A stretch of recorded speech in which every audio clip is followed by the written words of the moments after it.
Professor Yunus যতটা দেশে গিয়েছেন উনি চারটা ভিজিট করেছেন এবং যত ডিগনিটারি ওনারা এখানে এসছেন প্রত্যেককে উনি একটা গ্রাফিতির বই দিয়েছেন, আর্ট অফ ট্রায়াম্ফ।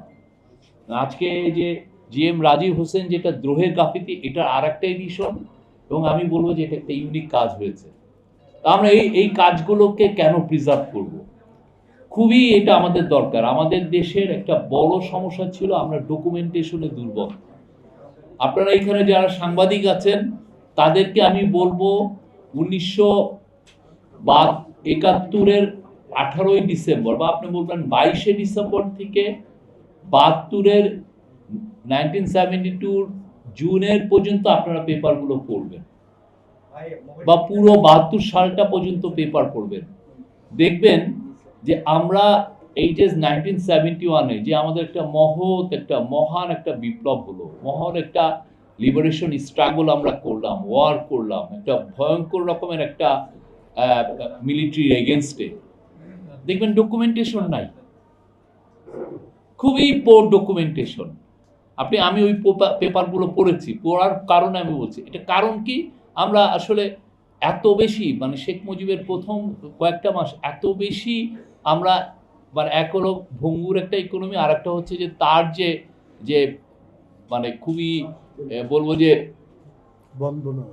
না বরং তার বলবো যে তার যে বাজে রকমের একটা ইকোনমিক পলিসি, হ্যাঁ সুইসাইডাল বলবো, তা বাংলাদেশকে আরো গরিবের দিকে নিয়ে নিল। তো মানুষ তখন কি নিজে বাঁচার যন্ত্রণায় সে গ্রাফিতি কি করবে আর গিয়ে কি করবে।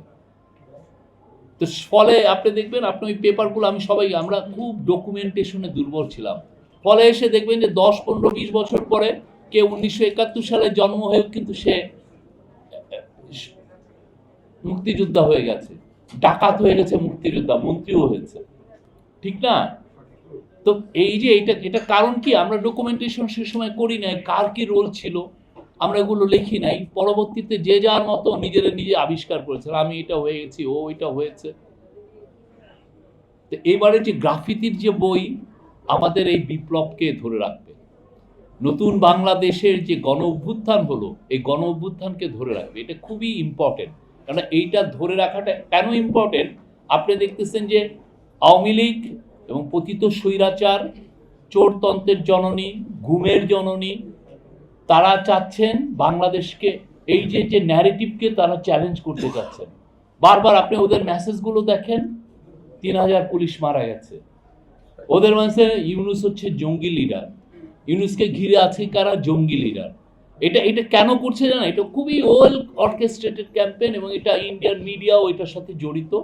তারা মিলিয়নস অফ ডলার খরচ করছে এই হাসিনার অলিগার্কগুলো।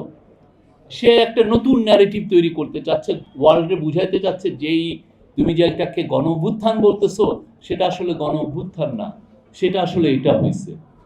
যাতে এটার কারণ থেকে এটা খুব বড় রকমের একটা চক্রান্ত, যাতে আমার দেশের উপরে সে কোনো রকমের কোনো বিদেশিদেরকে বুঝাতে সক্ষম হয় যে আমাদের দেশে যেটা হয়েছে সেটা আসলে মানে এটা গ্লোবাল অর্ডারের বাইরের কোনো একটা কিছু।